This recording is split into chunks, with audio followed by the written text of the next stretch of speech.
निशिनमोलो वीरेंद्र को अपने साथ ले गए और ये सभी घर से निकलकर तांत्रिक महाराज के पास पहुंचे। तांत्रिक महाराज, आप ठीक हैं? हम तो ठीक हैं, लेकिन जो अभी हुआ आप सभी ने देखा। निशिनमोलो उस आदमी को ले गए, लेकिन वो वापस कैसे आ सकते हैं? वो तो चले गए थे ना। हे भगवान, एक तरफ उस संक्रमण का डर जो पूरे देश को अपनी चपेट में ले रहा है, दूसरी तरफ दमयंती और तीसरे ये निशिनमोलो। ऐसा लग रहा है कि खतरा हर तरफ से हमारी तरफ ही बढ़ रहा है। जब तक हमें निशिनमोलो के वापस आने का रीजन पता नहीं चल जाता, तब तक हमें उनसे उसी तरह खुद को बचाना पड़ेगा जैसे पहले बचाया करते थे। दमयंती की अगली चाल क्या होगी, हमें उसके लिए भी तैयार रहना होगा। फिलहाल हमें अपना पूरा ध्यान इस संक्रमण को रोकने में लगाना है। इस तरफ दमयंती अपनी गुफा में बैठी एकदम जली कटी जा रही थी। उसने सामने रखा हुआ अग्निकुंड भी लात मारकर गिरा दिया। या मेरा वीरेंद्र कहाँ है? कौन थे वो 4 नकाबपोश जो उसे ले गए? दमयंती, ये तुम क्या कर रही हो? तुमने क्रिया में इस्तेमाल होने वाले अग्निकुंड में लात क्यों मारी? ये काली विद्या का अपमान है। हे काली दुनिया की देवी, क्षमा करें। आप ही बताइए, वो 4 आदमी कौन थे? पहले तो वो मुझे सिर्फ सपने में दिखा करते थे, अब वो असल में कैसे आ गए? और वो वीरेंद्र को कहाँ ले गए? वो निशिनमोलो है दमयंती। कौन है वो निशिनमोलो? तुमको याद नहीं क्या, जब तुम महाराज के साथ सिंहासन पर बैठी थीं, तब कुछ फरियादी आए थे। हाँ, वो ये पूछ रहे थे कि महाराज उन लाशों का क्या करते थे, और फिर मैंने उनको खत्म कर दिया था। हाँ, असल में जो आखिरी मुर्दा तुम्हारे पास आया था, उस मुर्दे को ले जाने वाले 4 नकाबपोश आदमियों को महाराज के सिपाहियों ने मार दिया था। उन्हीं की आत्मा मरने के बाद निशिनमोलो बनी और तब से ही ये बेरमपुर में भटकते थे। मेघना ने इनको महाराज की लाश देकर वापस भेज दिया था, लेकिन अब ये वापस कैसे आ गए इसका ज्ञान मेरे पास भी नहीं है। ये मुझे मेरे सपनों में क्यों नजर आते थे? क्या इसके बारे में भी तुमको कुछ नहीं पता? जिस तरह भगवान अपने भक्त को पहले ही चुन लेता है, उसी तरह शैतान ने भी तुमको पहले ही चुन लिया था, और शैतान जिसको चुन लेता है वो उसके भविष्य काल की कुछ तस्वीरें उसको पहले ही दिखाना शुरू करता है। इस पर दमयंती ने अपने सपने को फिर से याद किया। आधी रात का पहर था, चारों तरफ घना जंगल। दमयंती डरी सहमी सी अंधेरे के बीच खड़ी थी। ये मैं कहाँ आ गई? क्या मैं सही जगह हूँ? वो इधर उधर देख रही थी, लेकिन घने जंगल के अलावा कुछ भी नजर नहीं आ रहा था। तभी उसे एक आवाज सुनाई दी। यह आवाज सुनकर वो अचानक से डर गई और झाड़ियों के बीच जा छिपी। उसने देखा कि 4 आदमी कंधे पर एक ताबूत उठाए आगे बढ़ रहे हैं, और उन्हें पहचानते ही वो बेहद डर गई। हे काली दुनिया की देवी, मुझे बचा लीजिए। तो क्या मैं उनसे बचने के लिए ऐसे भी भटकती फिरूंगी? वो मेरा भविष्य है। भविष्य कभी भी बदल सकता है दमयंती। उन्होंने बस तुमको आगाह किया है कि वैसा हो सकता है। नहीं, ऐसा कभी नहीं होगा। मेरी शक्तियों के आगे दुनिया की कोई शक्ति बड़ी नहीं है। मैं कभी किसी से नहीं डरने वाली। इस तरह पूरे भारत में महामारी फैल रही थी। सभी लोग अपनी अपनी दुकान, ऑफिस और कार्यस्थलों को बंद करके घर में बैठे थे।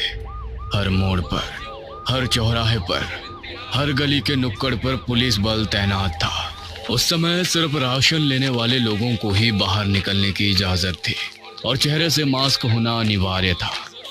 मास्क का चेहरे पर ना होना एक बहुत ही गंभीर अपराध जैसा बन गया था। उस संक्रमण के चलते लोगों की मौतें भी अब बढ़ती जा रही थी। मुझे छोड़कर क्यों चले गए जी? मुझे भी अपने साथ ले जाते। मैं इतनी बड़ी जिंदगी कैसे गुजारूंगी। तभी वहां पर उस मृत आदमी का बेटा आया। राजू, तू अकेला कैसे आया है? मोहल्ले वालों को बुला कर ला, अर्थी उठने का समय हो गया है। माँ, कोई भी पड़ोसी साथ आने को तैयार नहीं। कह रहे हैं कि तेरा बाप कोरोना वायरस की वजह से मरा है। अगर हम उसकी लाश के करीब जाएंगे तो हमें भी वो वायरस लग जाएगा। हे ऊपर वाले, ये तो कैसा कहर ढा रहा है। मेरे पति की लाश पड़ी है और उसको अर्थी देने को भी कोई तैयार नहीं है। वो औरत फूट फूट कर रोने लगे। लेकिन वो समय ही ऐसा था। कोरोना वायरस के चलते इंसान अपने ही जैसे दिखने वाले दूसरे इंसान को अपना दुश्मन समझ बैठा था। जो मर्द काम करने के शौकीन नहीं थे, जो हर दूसरे दिन छुट्टी करके घर पर आराम फरमाने की आदत रखते थे, वो लोग भी उस समय यही दुआ कर रहे थे कि जल्द ही लॉकडाउन खुले और हम काम पर जाएं। घर में बैठे बैठे और अपनी गली को देखते देखते सब लोग ऊब चुके थे। मेघना, अब तो ये संक्रमण बढ़ता ही जा रहा है। लोग एक दूसरे से हाथ मिलाने तक से डर रहे हैं। हे भगवान, तूने ये हमें किस तरह से बेबस कर दिया है। कैसे बचे इस महामारी से? हमें कोई तो रास्ता दिखाओ। तभी इन सभी को एक आवाज सुनाई दी। बेरमपुर वासियों, आपसे विनती है कि सभी अपने घरों में रहें और सुरक्षित रहें। कोई भी बेवजह बाहर ना निकले और जब भी बाहर निकले मास्क जरूर लगा कर रखें। सोशल डिस्टेंसिंग का पालन जरूर करें, वरना अगर हमने आप में से किसी को बिना मास्क के बेवजह घूमते देख लिया तो आपकी खराब हालत के जिम्मेदार आप खुद होंगे। ये क्या है कि पुलिस होकर ऐसी धमकी कैसे दे सकते हैं? इस समय सही गलत कोई नहीं देखने वाला इशिता। हमें पुलिस की बात माननी ही पड़ेगी। लेकिन ये सोच सोच कर मेरा सर फटा जा रहा है कि हम इस वायरस को खत्म कैसे करेंगे।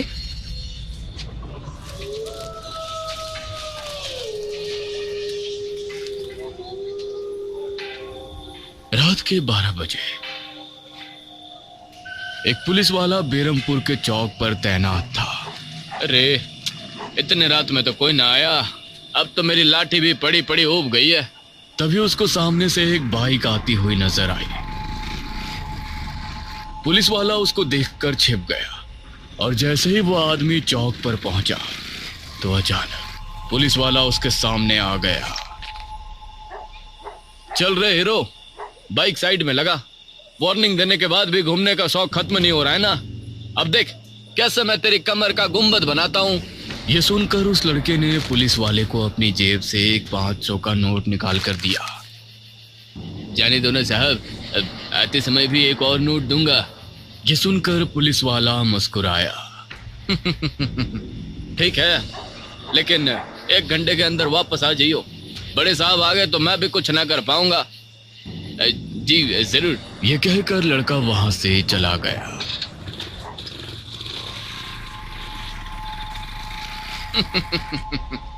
अगर ऐसे ही बेवकूफ मिलते रहे तो अच्छी कमाई हो जाएगी।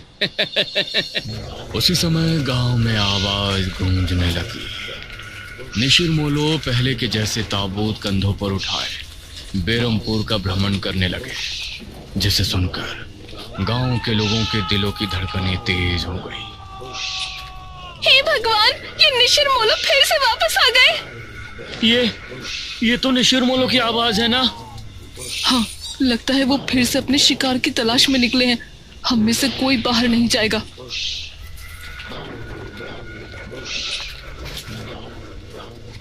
अरे, ये कौन है भाई, इतना शोर कर रहे हैं? उसने देखा तो सामने से निशिर मोलो आ रहे थे। अरे, ये कौन है? ओहो, पुलिस के डर से रात में अर्थी लेकर जा रहे हैं। कोई बात नहीं, आने दो। इनसे तो सीधे 10,000 लूंगा।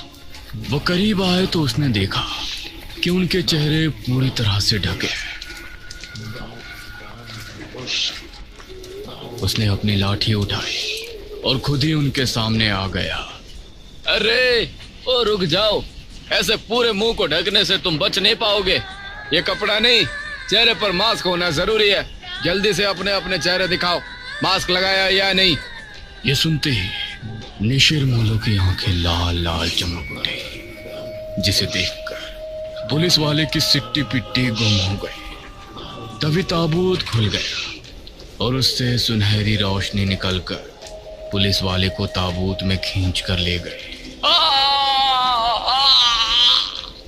सभी गांव के लोगों को पुलिस वाले की चीख सुनाई दी और फिर वो भयानक आवाजें दूर जाते जाते खत्म हो गई। तांत्रिक महाराज, आप कुछ तो सोचिए, कुछ तो हल निकालिए इस महामारी का। मृत्युंजय अमृत को हम पूरे इंडिया में तो नहीं भेज सकते, ऐसे में कोई तो रास्ता होगा ना।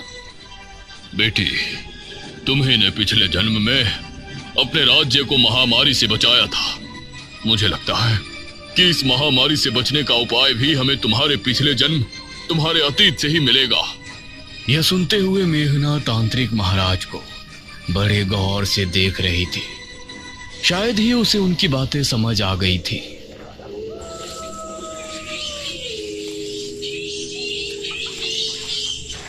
रात करीब 2 बजे के समय मेघना ने खुद को जंगल में पाया।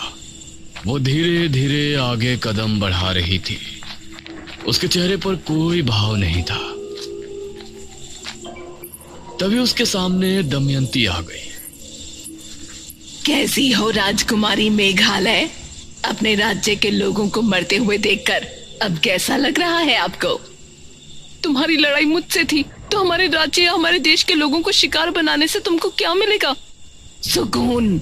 तुमको परेशान देखकर मुझे सुकून मिलता है, लेकिन तुम क्यों बेबस हो गई हो? अब तो तुम भी नई हो, जमाना भी नया है। बचाओ अपने इस राज्य को, अपने देश को। क्या अब कोई सिद्धि नहीं बची जो तुम इससे सबको बचा सको? यह सुनकर मेघना ने अपनी नजरें झुका ली और दमयंती गायब हो गई। हे ऊपर वाले, मुझे कोई तो रास्ता दिखाओ। मैं इस तरह से लोगों को मरते और उनके बीच एक दूसरे के लिए नफरत भरते हुए नहीं देख सकती। तभी उसको सामने से एक तेज रोशनी फैलती नजर आई। मेघना ने अपनी आंखों पर हाथ रख लिया और उसे देखने की कोशिश की। उसने पाया कि सामने मृत्युंजय अमृत का पेड़ है और उसके पास ही निशिर मोलो भी उसकी तरफ आ रहे हैं। नहीं! अगले ही पल मेघना ने खुद को राजमहल में खड़ा पाया, लेकिन इस समय वो राजकुमारी मेघालय के रूप में थी। वो अपने कक्ष में थी और उसके हाथ में एक किताब थी। इस किताब में हमने राजमहल से आश्रम जाने और वहाँ पर हमारी सिद्धि को प्राप्त करने तक की सारी गाथा लिखी है। वो पल हमें हमेशा याद रहेंगे। उसने उस किताब को अपने पलंग के बराबर में लगी शाही अलमारी के अंदर रख दिया और फिर वो अपने बिस्तर पर जाकर लेट गई। मेघना, उठ ना यार, अब क्या हुआ तुझे? मेघना को इशिता ने नींद से जगाया। वो पूरी तरह पसीने से भीगी थी। Are you okay? हाँ, मैं ठीक हूँ। सपने में दमयंती आई थी। मेघना, खुद को संभाल ना यार। तो पिछले जन्म में राजकुमारी थी, इस जन्म में तू इतनी टेंशन क्यों ले रही है? इस महामारी से निपटने की जिम्मेदारी गवर्नमेंट और हेल्थ ऑर्गेनाइजेशन की है, तेरी नहीं। अरे यार, मुझे बहुत ही जरूरी बात पता चली है, तू चल अभी। इस टाइम कहाँ जा रही है तू? मेघना इशिता को लेकर अनुज के कमरे में पहुंची।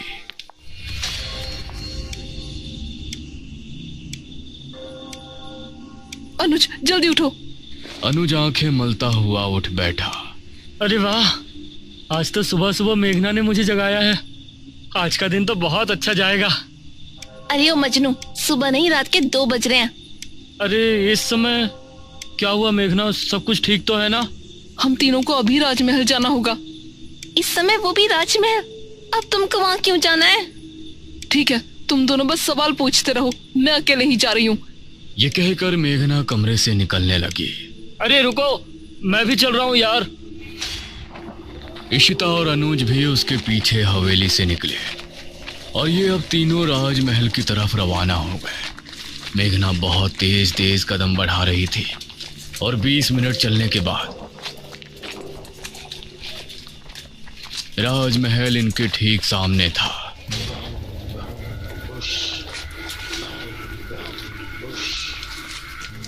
अरे निशिर बोलो। इनकी आवाज सुनकर ये तीनों जल्दी से राजमहल के अंदर घुस गए।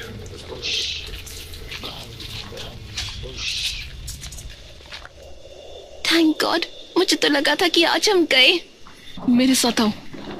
मेघना अपने कक्ष में पहुंची।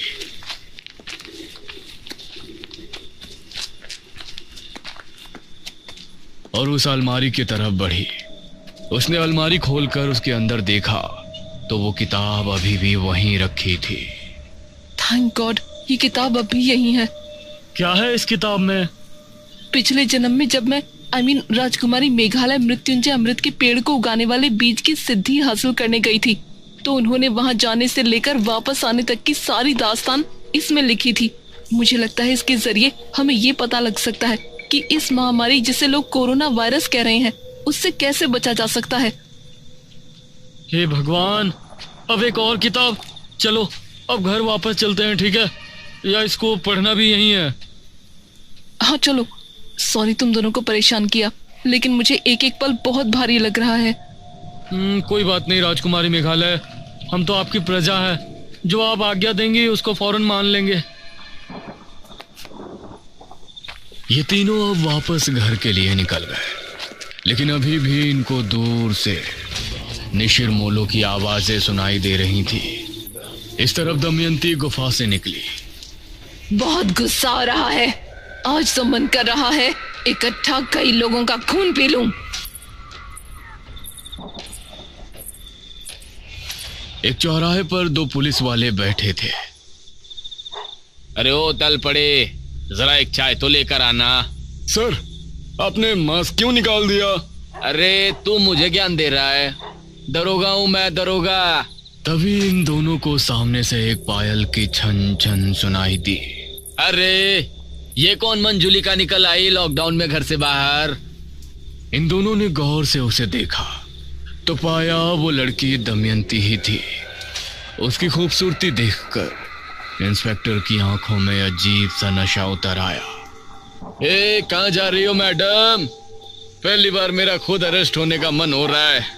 क्या भला की खूबसूरत हो तुम। अगर तुम लोगों को अपनी आज की रात यादगार बनानी है तो मेरे पीछे आओ। यह कहकर दमयंती मुस्कुराई और फिर झाड़ियों के पीछे चली गई। अरे वाह, मुझे तो आज की रात सारी जिंदगी याद रहेगी। इंस्पेक्टर भी झाड़ी के पीछे चला गया और अगले ही पल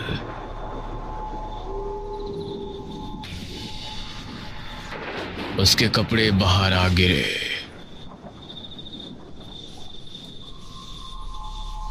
वाह, आज तो सर की ईद और दिवाली एक साथ मन गई।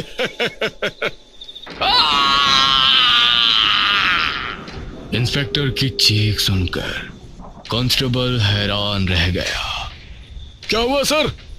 तभी दमयंती उसके सामने आ गई। उसके दांत बहुत भयानक हो गए थे, आंखें भी लाल सुर्ख होकर चमक रही थी। आ जाओ मेरी जान, तुमको अपनी रात खूबसूरत नहीं बनानी क्या? ये कहते हुए दमयंती ने कांस्टेबल को कसकर गले लगा लिया और उसकी चीख फिजा में गूंज गई।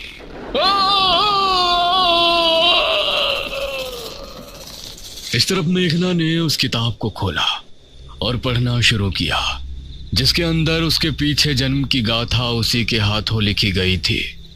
इस किताब में मेघालय की पिछली जिंदगी के कौन कौन से रहस्य खुलते हैं। मेघना इस महामारी से लोगों को कैसे बचाएगी, कैसे अंत होगा दमयंती का, और क्या कारण है निशिर मोलो के वापस आने का। जानने के लिए हमारे साथ बने रहिए इस कहानी के अगले भाग में भी।